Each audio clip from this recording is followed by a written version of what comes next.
Friends, कैसे हो आप सब। आशा करती हूँ कि आप सब ठीक होंगे। अगर हमारे वीडियो पसंद आए तो लाइक कमेंट सब्सक्राइब जरूर करिए। तो चलिए मैं आप लोगों को एक सेट सॉन्ग सुनाने जा रही हूँ, तो सुनते रहिए हमारे अपने चैनल पे इसके म्यूजिक एंड वीडियो।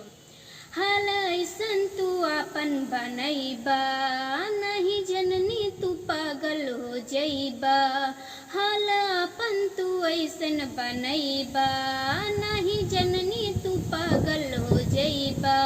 अइला गना हमरा लेके हाथ छुरावाए जान, माड़ो में पड़ी जब मंगी में से नूरवा, खालिब माहुरवाए जान हो। ए जन हो मौत के बाद काहे नैहर ससुरवा, तोहरे का सुरवाए जान हो। ए जन हो मौत के बाद काहे नैहर ससुरवा, तोहरे का सुरवाए जान हो। चरोरीता के हमरा लौकता बिरान हो, देखे जे सुरतिया तोहार छछनी परान हो। तू तो जइबू डोली हमर बोले होई बांधो, तोहरे नाम लेके होई खत्म ई जीवन हो।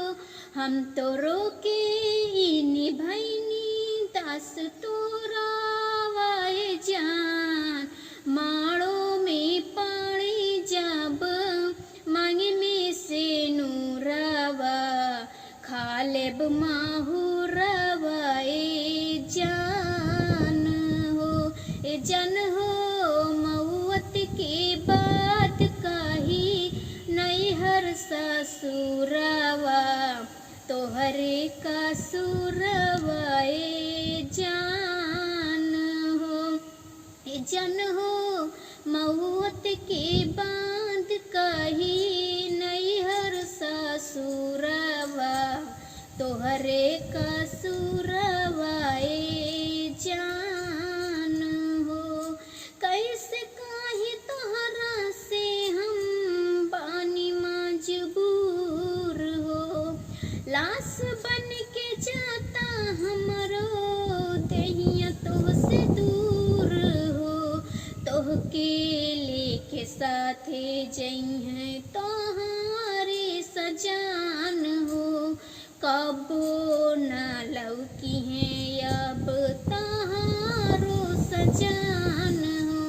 कैसे काहे कितना बानी मजबूरवाए जान, माड़ो में पाड़ी जब मंगी में से नूरवा, खालिब माहुरवाए जान हो। ए जन हो मौत के बाद काहे नैहर ससुरवा, तोहरे का सुरवाए जान हो। ए जन हो मौत के बाद काहे नैहर ससुरवा, तोहरे का सुरवाए जान हो। हाल ऐसन तू आपन बनैबा, नहीं जननी तू पागल हो जइबा।